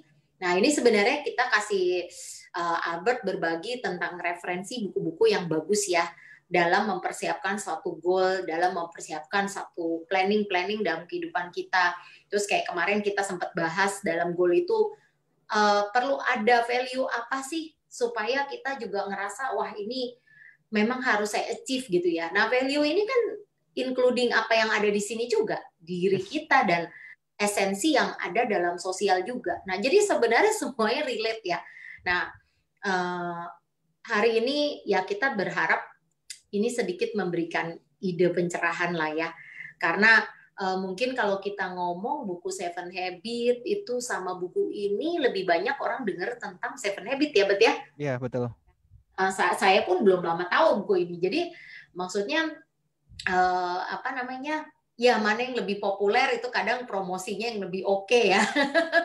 Nah, jadi ya makanya kita kadang-kadang dengar-dengar seperti ini, kita berbagi di Zoom, itu menambah wawasan bahwa ada loh buku yang cerita tentang dari sisinya begini loh. Dan menurut saya sebenarnya Martha Beck ini dia cukup simple. dia cuma bagi menjadi 4 area kehidupan. Tapi di dalamnya sudah mengandung semua nilai yang ada di Seven Habit, Ikigai. Jadi simpel. Jadi sebenarnya untuk awal kayaknya ini bagus untuk sebelum masuk Seven Habit, sebelum masuk ke ini tuh kayak introduction-nya lah. Jadi dapat esensi secara keseluruhan. Habis itu kita breakdown tuh. Ngelakuinnya gimana? Pakai Seven Habit, pakai Ikigai. Ikigai kan kita bisa list ya, dapat list. Ini apa, isinya harus apa. Nah, itu di Ikigai. Tapi langkah-langkahnya kita bisa dapat inspirasi dari banyak dari Seven Habit sama Eight Habit ya, Bet ya? Ya, betul banget. Saya lihat sih kalau dari saya. Mungkin yang lain ada yang mau kasih masukan? Pak Handoyo? Kayaknya atau Bro Indra? Atau Koko Mike? Pada silent. Iya. Isinya sama aja tuh kayak Clara yang dibilang. Apa isinya ternyata sama. Isinya sama ya? Ya semua itu saling terhubung ya. Hanya berbeda sudut pandang aja. Iya. Bahasanya beda. Bahasanya. Nih welcome buat Sis Livin yang baru datang. Astrologi, human design, Pace, Cuwe, Cimen semua terhubung. Betul. Betul, Om Mike. Itu astrologi, zodiaknya apa? Tarot pun terhubung, numerologi pun terhubung. Terus mau ngomong apa? Bahasa beda. Iya, ujung-ujungnya mencari blueprint kan, mencari kita maunya apa sih, hidup kita ini purpose of life-nya apa sih? Sebenarnya itu kan kalau astrologi, human design kita ngintip-ngintip gitu kan. Oh, dapat clue sedikit, terus kalau cocok ya kita tulis ya kan, sehingga lama-lama kita dapat nih satu part kayak puzzle ya kok ya. Habis itu disatuin, aduh ini ternyata big picture-nya gitu yang saya perlu lakukan, perlu jalani. Ya memang benar pada saat step-step itu didapatkan dalam perjalanannya, memang kepuasannya akan berbeda dari sekedar achieve sesuatu yang berbau materi ya kan atau fisik gitu ya. Ya itu yang saya lihat. Dan memang kelas-kelas kita itu sangat banyak membantu. Jadi kalau misalnya yang masih no idea kayak saya harus mulai dari mana ya? Terus saya tuh sebenarnya cocoknya kerja apa ya? Terus apakah ini adalah passion saya ya? Cobalah ikut kelas-kelasnya Ko Michael ya. Ada astrologi, dan semalam tuh kita baru belajar Cimen. Itu Ko Mike ada yang keren banget. Tadi pagi saya doa berdasarkan arah, habis itu saya coba dengan cara yang semalam kita belajar di Cimen. Lucunya sore ini saya dapat good news dari apa yang saya inginkan. Dan saya melihat kayak harapan, saya sampai kaget, kok cepet amat jawabnya. Itu keren. Nih yang tadi dibilang juga nih di buku ini, kalau kita udah relate, kita udah sinkron gitu ya sama sekitar, lingkungan, alam semesta, itu kayak apapun yang kita lakukan, kayaknya semua didukung. Benar ya, Bet ya? Ya, benar banget. Ibaratnya universe has satu hal yang harus ditambah. Apa kok? Banyak-banyak sharing. Kan sudah kok mulai. Kita tinggal tunggu Pak Handoyo, Bro Indra di sini kan sharing supaya ini puzzle-nya kita lengkap ya kok ya. Iya benar. Kan? Kemarin yang Cimen itu meditasi, sebenarnya saya udah mau tanya seminggu yang lalu loh. Lupa mulu. Ada. Iya, juga sama. Maksudnya nanya apanya, Pak? Ya itu, kalau kita lagi meditasi, itu arahannya itu apa perlu kita pakai berdasarkan perhitungan. Pertanyaannya udah ada. Kemarin mau nanya lupa mulu. Tapi yang kemarin itu baru awal loh ya. Iya. Tapi kalau kan mau ngomong arah segala macam itu ada yang banyak yang lebih spesifik loh. Karena kita belum ke spesial. Intinya mirip-mirip nanti date selection sebenarnya. Kita kan belum ngomong transit kan, belum ngomong transit harian. Kita baru ngomong itu seakan-akan itu natal chat kita sebenarnya kemarin itu. Ya kan bisa dibilang pasti kalau kayak ngupas bawang ada luarnya, tengahnya, dalamnya sampai dalamnya ya tergantung. Malam ini di kelas astrologi nanti kita belajar transit. Oke. Nah, itu lebih bagus. Astro. Nanti matahariku ada di mana, bulan yang saat ini, moon saat ini ada di Natal sunku apa? Natal sunku ada di Scorpio, kedatangan apa? Kedatangan moon, kedatangan ini. Hasilnya apa? Malam ini seru. Asik. Yang perlu tuh sekarang belajar transit ya. Iya. Jelas. Tapi kan nunggu dulu setelah yang basicnya dapat dulu. Kalau nggak kan mabok ntar. Iya. Semua di transit. Transit itu kalau di Pace itu seperti luck pilar sama annual pilar. Iya. Datang apa sesuatu pada kita. Iya. Dan itu penting banget. Waktu yang tertentu. Supaya lebih maksimal ya hasilnya. Loh iya, kan waktu dulu di 2019 aja kita ada kelas banyak kan, cycle astrologi kan namanya. Cycle astrologi itu sun return lah, solar return kan. Solar return, ada Uranus opposition, ada Saturn return, macam-macam kan kita pernah bahas. Makanya keren nih. Lama-lama kan puzzle-nya lengkap nih. Terus masih nggak mau jalan juga sih, ya udah ke laut aja ya kok. Ya, intinya satu hal. Untuk menghubung-hubungkan pasti harus bersabar juga. Seperti Albert juga misalnya. Untuk menghubung-hubungkan buku, yang nggak mungkin baca 1-2 buku sudah langsung hubung-hubungin, yang nggak mungkin kali. Gitu loh. Iya, 10, 20, 100 buku kali baru ketemu. Dan itu pun nggak mungkin 1-100-nya dihubungin. Mungkin baca 100 buku, ngubungin 1-5 atau sampai 10 gitu. Nah, untuk menghubungkan 1-20 perlu 200 buku misalnya. Misal gitu. Pasti dong, pasti. Step by step, tapi semua pasti ada. Ya makanya harus gabung sama grupnya Sage Divine dan Network Number One ya kok ya, biar menemukan puzzle-mu sendiri sampai jadi utuh.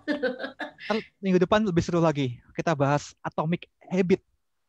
Gimana? Kita mulai jabarkan goal kita bisa dipecah-pecah. Dan ternyata untuk kita bisa mencapai sebuah kesuksesan, keberhasilan, kan banyak di luar sana tuh yang bilang, motivator bilang, kalau kita mau berhasil, mau sukses yang besar, kita harus do massive action. Nah, ternyata ada rahasianya lagi. Tidak perlu terlalu yang massive action. Kalau massive action lama-lama apa capek kita. Mungkin energi kita nggak cukup. Cukup dengan tiny habit yang kecil. Tapi itu dilakukan rutin setiap hari. Nah, kalau menurut buku ini yang kita minggu depan akan bahas, ini bocoran nih, kita dengan hanya melakukan 1% saja kebiasaan yang baru setiap hari, dalam waktu 1 tahun, itu bisa kita akan menjadi 37 kali lebih hebat dibandingkan yang sekarang ini. Hanya dengan 1%, 1% yang mungkin kadang-kadang, lu ngakuin apa sih, kayak lu nggak ngapa-ngapain kayak, tapi progres itu di akhir tahun itu 37 kali lipat lebih besar daripada yang dari kita sekarang ini. Nanti kan minggu depan seru ini. Paling gampang kalau mau instan, kalau mau nasihat instan, aku paling gampang bisa kasih satu hal sebenarnya. Kalau tidak terbiasa baca buku atau terbiasa baca apapun yang baru ya, luangkan waktu minimal 30-60 menit satu hari, setiap hari. 30 menit aja setiap hari baca buku. Baca buku baru. Cari buku yang nggak ada hubungan dengan, kayaknya nggak ada hubungan sama kerjaan kita sekarang, tapi kayaknya ini. Jangan hanya baca buku yang, kalau aku orangnya komputer gitu kan, digital programming gitu, bacanya buku programming terus, nggak usah. Baca buku yang lain. Baca buku yang lain. 30 menit sehari.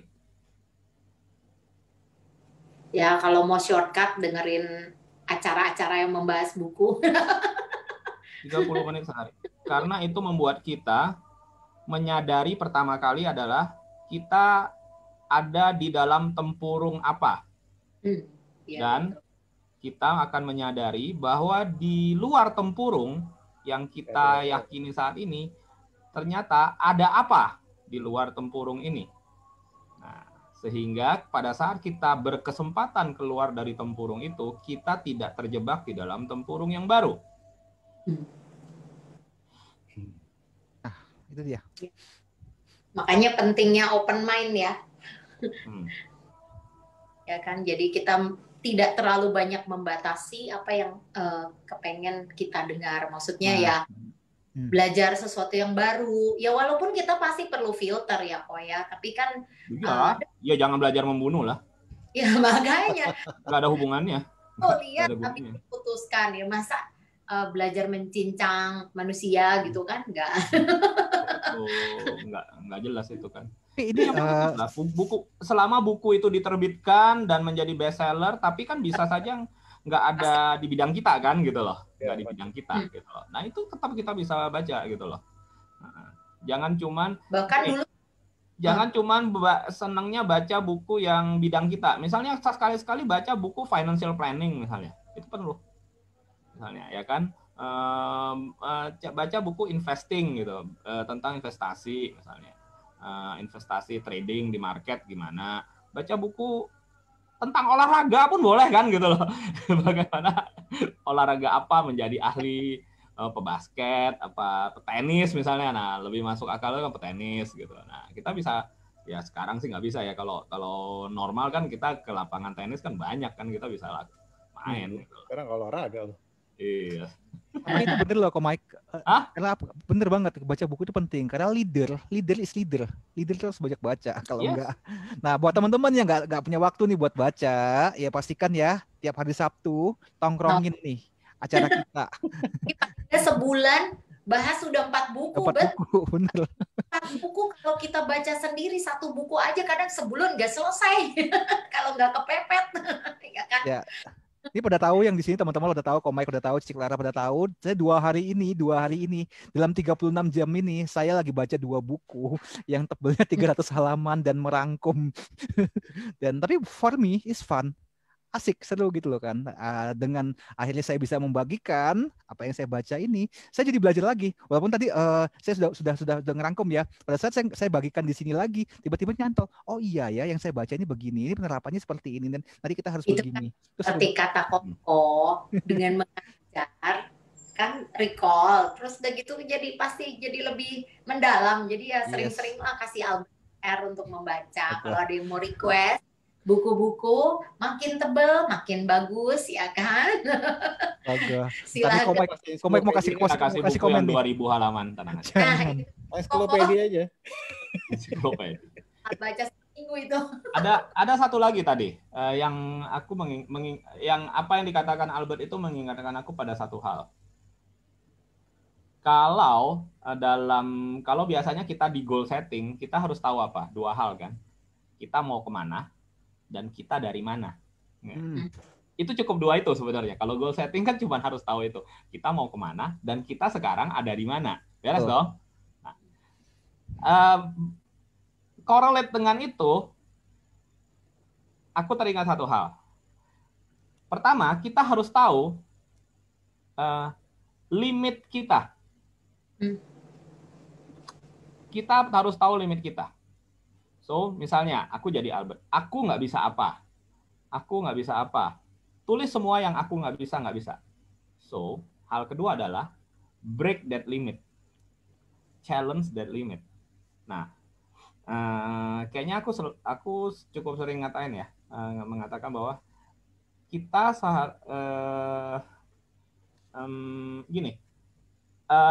testing our own limit.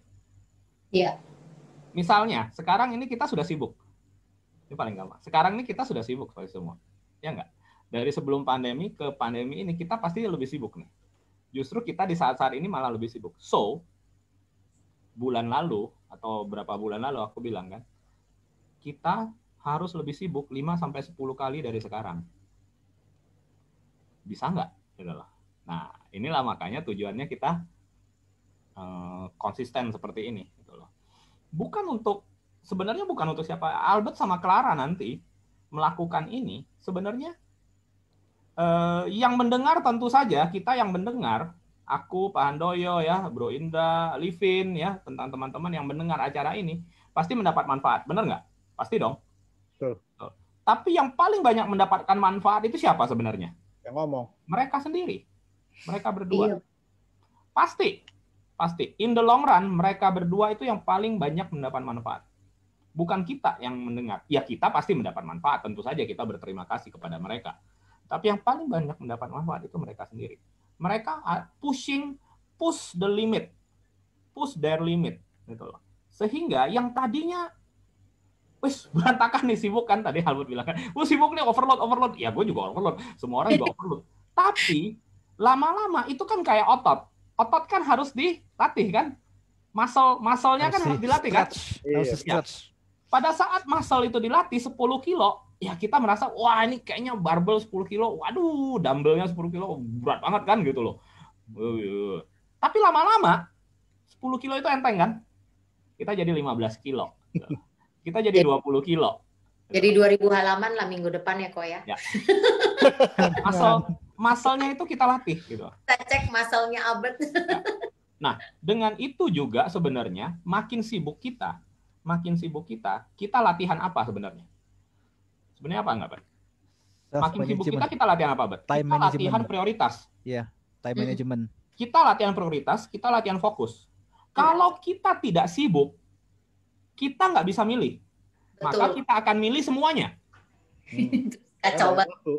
Pada saat kita sibuk banget, nah, muscle kita untuk milih, untuk fokus, itu terlatih. Ada yang kita bisa tegain. Itu latihan tega namanya. Untuk sukses, bukan hanya membawa sebanyak-banyaknya, tapi juga untuk sukses membuang yang tidak penting. Itu paling benar. Untuk terbang tinggi, kita perlu buang yang nggak perlu, benar nggak? Buat tubuh kita seringan mungkin sebenarnya.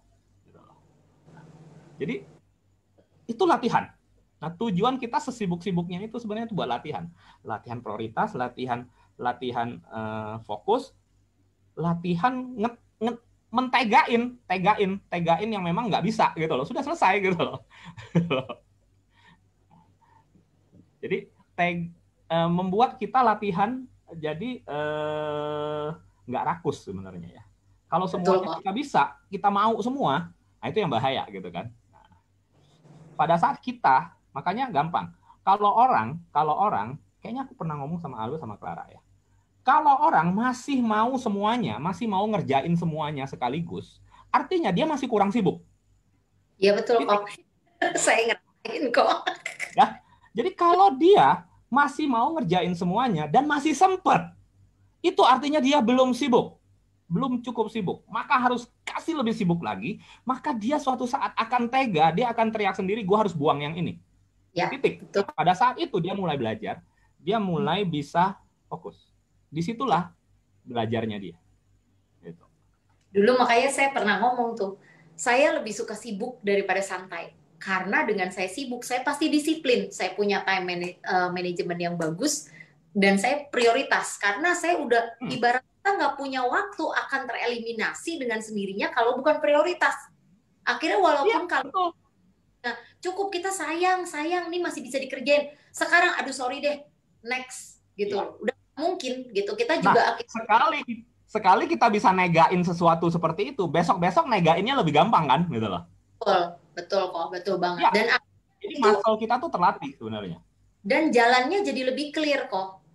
Dalam arti harusnya kemana tuh kelihatan lebih clear, karena itu yang tidak akan tereliminasi secara spontan. Jadi ternyata dorongan hati kita ke sana, itu kan kita udah nggak sempat mikir, ya kan, kita lakukan akhirnya baru gini, loh ternyata ini ya. Pada saat kita disuruh mikir, kita bingung gitu kan.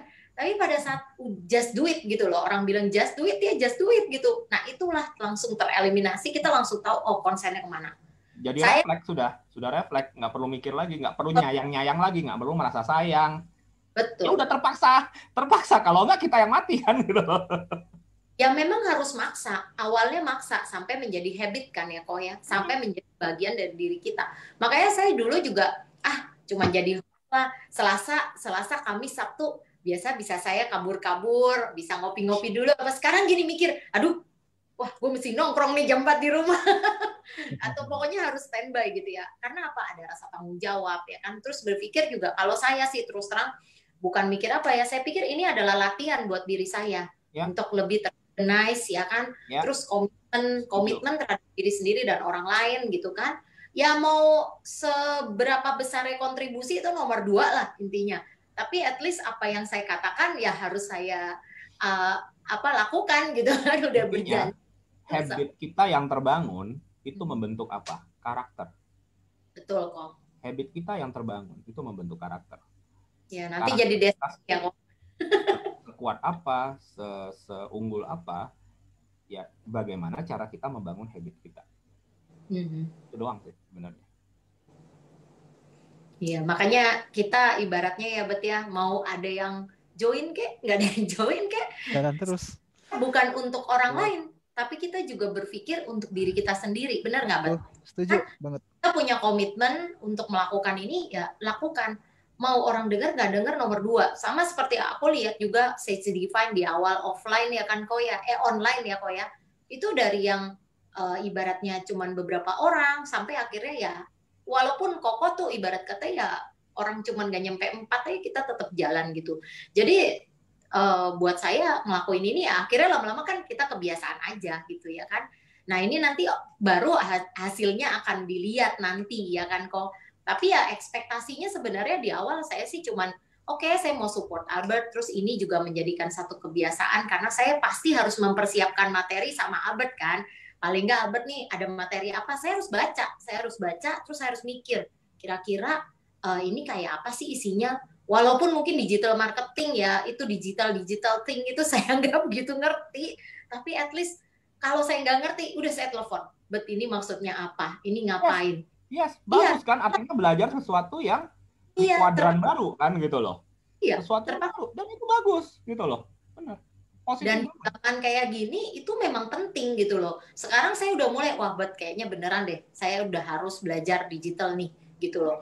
Nah, tapi dengan begitu kan sedikit-sedikit nyicil ya kok ya. Pertama saya asal jangan mengharapkan dalam waktu 1 minggu ngerti langsung jadi expert seperti Albert. Ya nggak mungkin lah, Albert itu mah puluhan tahun, belasan tahun kali gitu.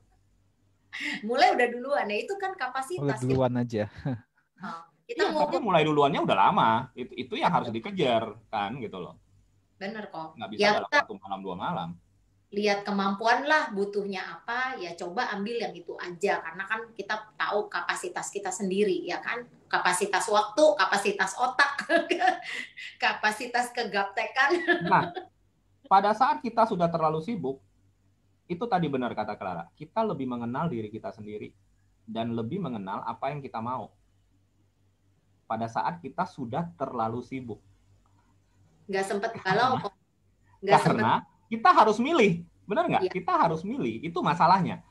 Kalau kita tidak pernah memilih, kita nggak akan tahu dasar cara pilih kita. Gitu loh. Dasar cara pilih kita adalah kepentingan kita. Ya kan? Impian kita.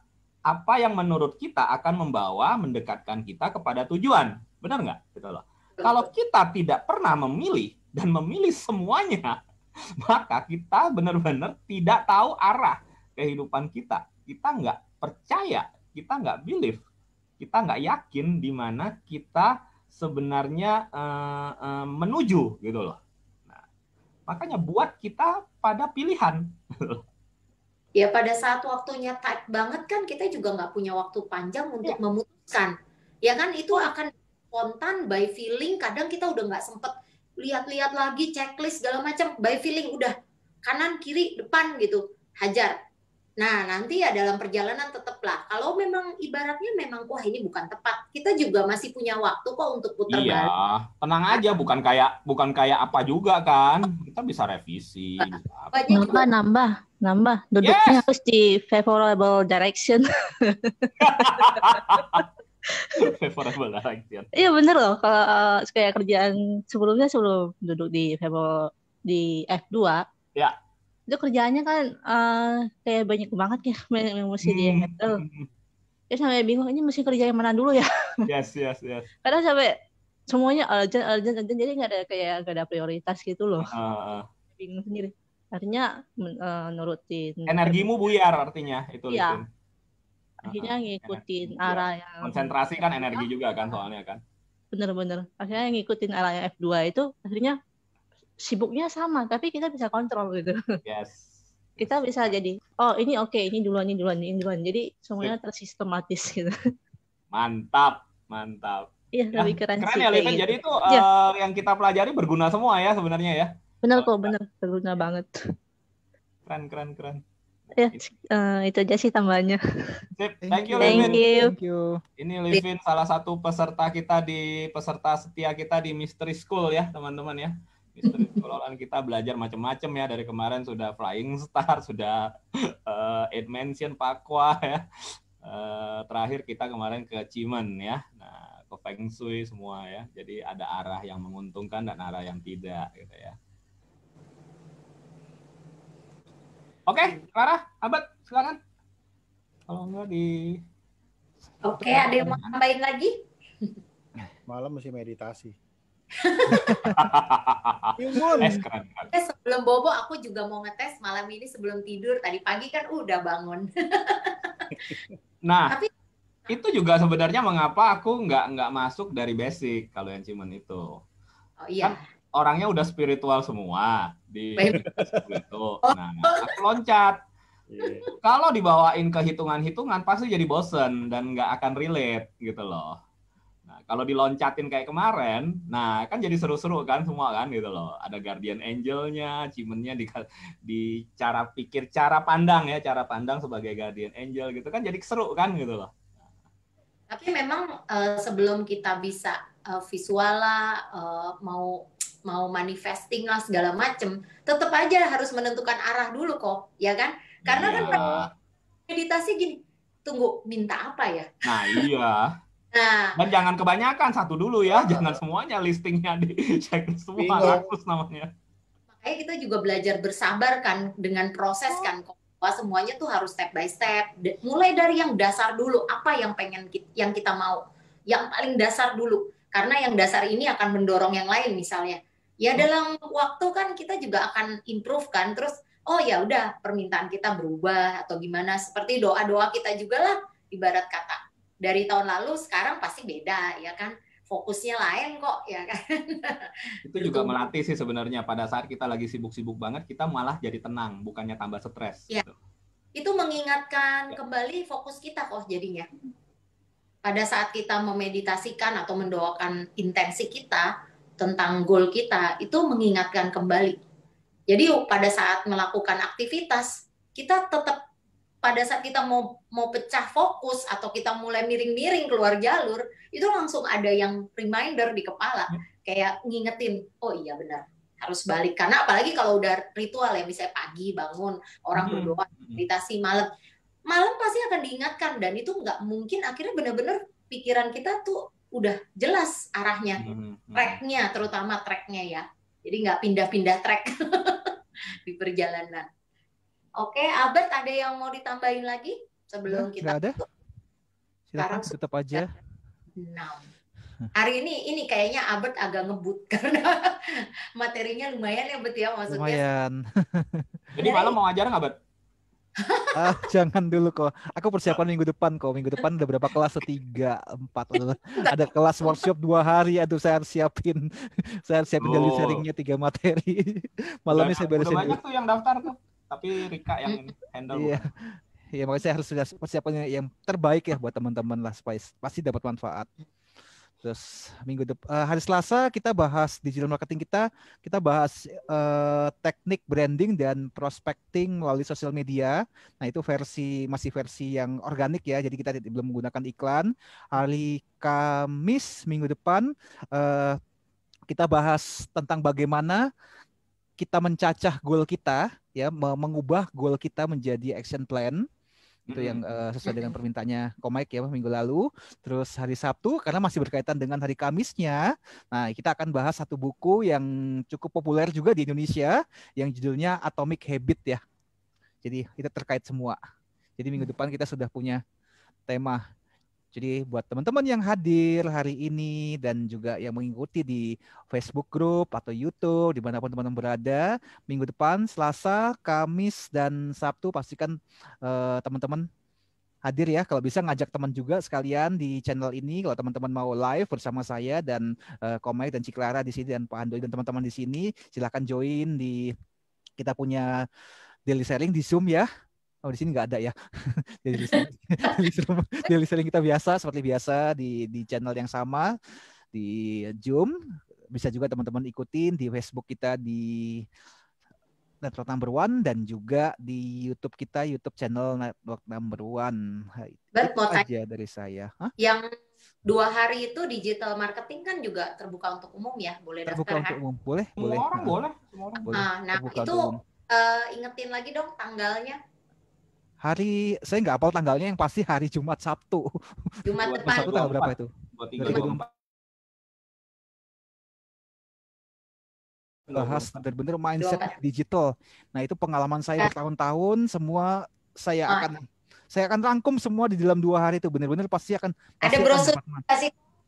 Ada mau dong tampilin. Komik ada nggak brosurnya? Di laptop saya nggak ada. Iya, tahu nih si Albert kok deh. Harus ini sebentar. Gimana? Ada nggak ya? Dadak. Sebentar. Untung ada support system. Baik. Masukin di Facebook ya. Buka Facebook gua aja, Bet. Facebook gue. Oh, bentar. Timeline. Lalu share coba. Iya. Ya. Ada lihat lagi ngingetin. Sebentar. Ada kontak personnya di situ juga ya?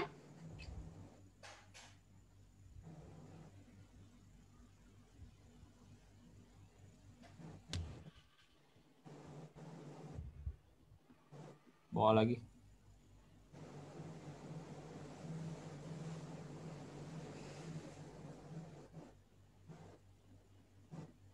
Lagi lemot ya? Jam segini. Jam-jam di sini. Bukan? Lemot.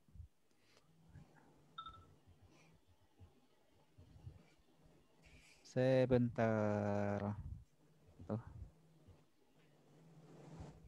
Michael, itu yang Inspire itu bukan yang Zoom ya? Hah? Yang Inspire mana?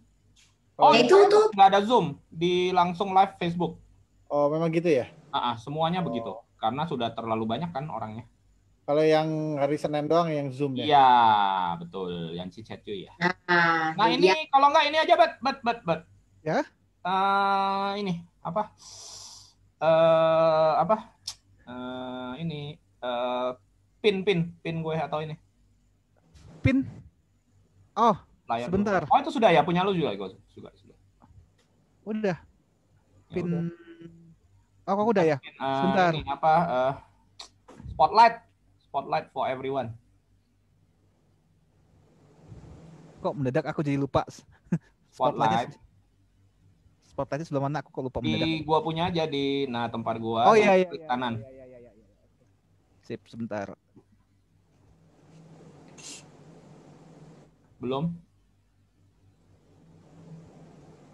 Nah. Ya itu ya teman-teman.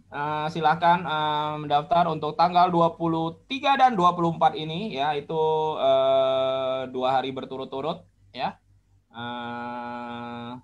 Kelasnya benar-benar hands on ya, 100% praktek. Jadi kalau teman-teman mendaftar ini, siapkan laptop Anda. Siapkan laptop atau komputer Anda. Kalau mau dari handphone, maka teman-teman harus siapkan 2 handphone. Dianjurkan untuk 2 handphone. Satunya untuk ngikutin Albert di Zoom, satunya lagi handphone untuk praktek ya, teman-teman ya. Jadi enak ya. Kalau enggak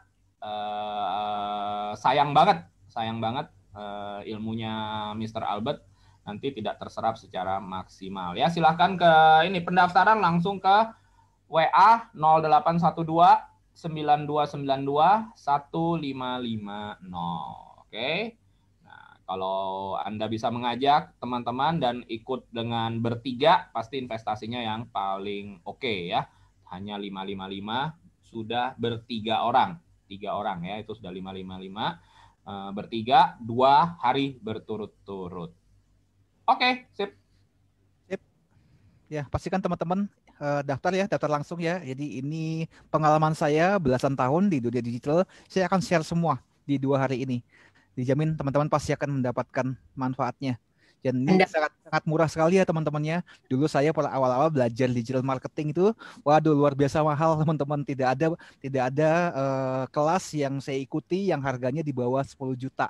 Beneran, di atas bahkan belasan juta, ada puluhan juta, belum termasuk tool-toolnya ya, tool-tool yang digunakan untuk kita, untuk misalnya riset, habis itu bikin konten, ya terus habis itu ada untuk landing page dan yang lain-lain tuh, itu banyak sekali teman-teman di luar itu. Hanya kelasnya saja sudah harganya di atas 10 juta, bahkan ada yang 20 juta, ada 20 juta, ada yang 30 juta. 30 juta itu waktu saya ikut kelas untuk email marketing ya, Infusion Show itu 2 hari saya ingat tuh di hotel apa tuh yang di daerah Kuningan, saya agak lupa itu. 2 hari itu saya bayar 30 juta teman-teman hanya untuk belajar hanya email marketing saja.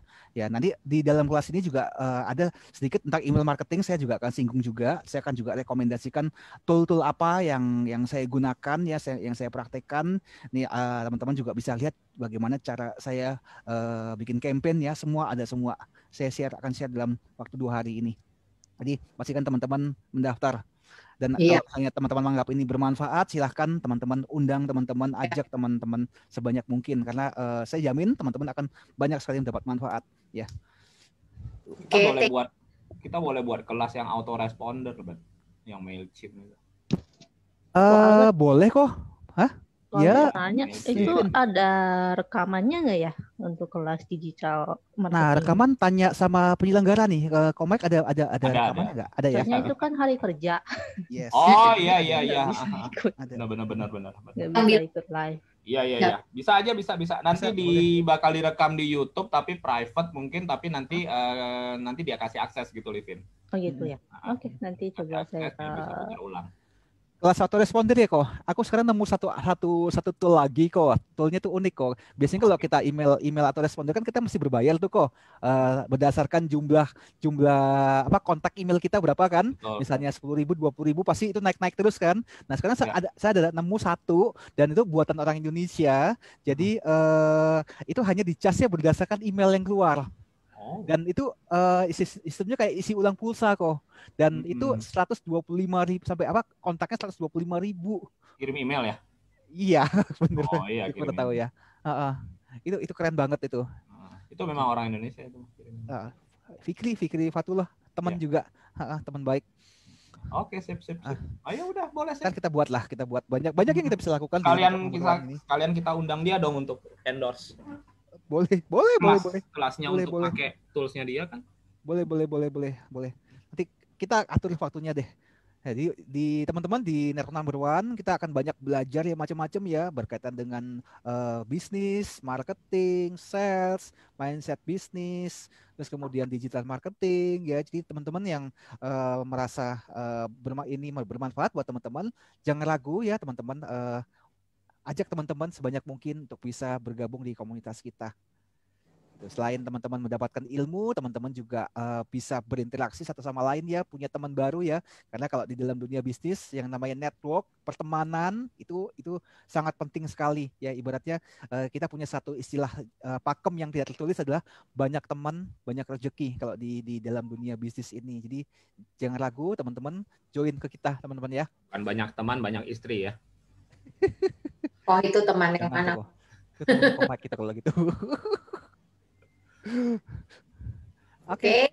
Sampingan. Ada lagi yang mau ditambahin? Udah ya Bet ya? Udah, Cik Clara, monggo ditutup aja. Sudah selesai kita.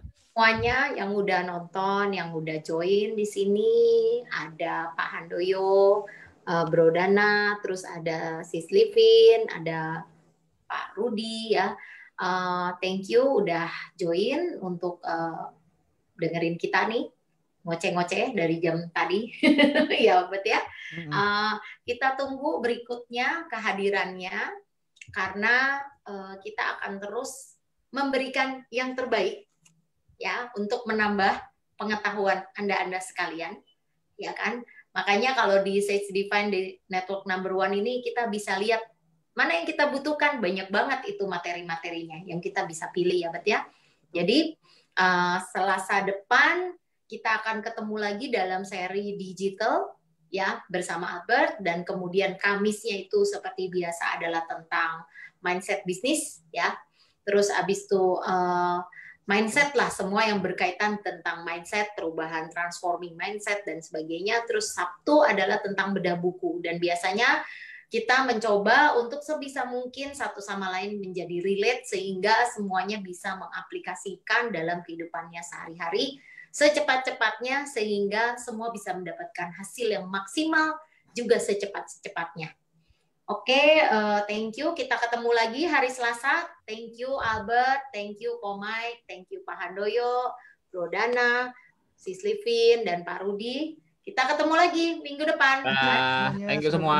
Sampai jumpa nanti malam di kelas astrologi. Thank you Livin. Thank you semuanya. Bye. Jam 8, jam 7.45, Pak. 7, ya jam 8 lah baru mulai. 7.45 lah, 7.45. Ini fundamental kok, jangan kemana-mana. Oke. See you teman-teman. Thank you. Bye.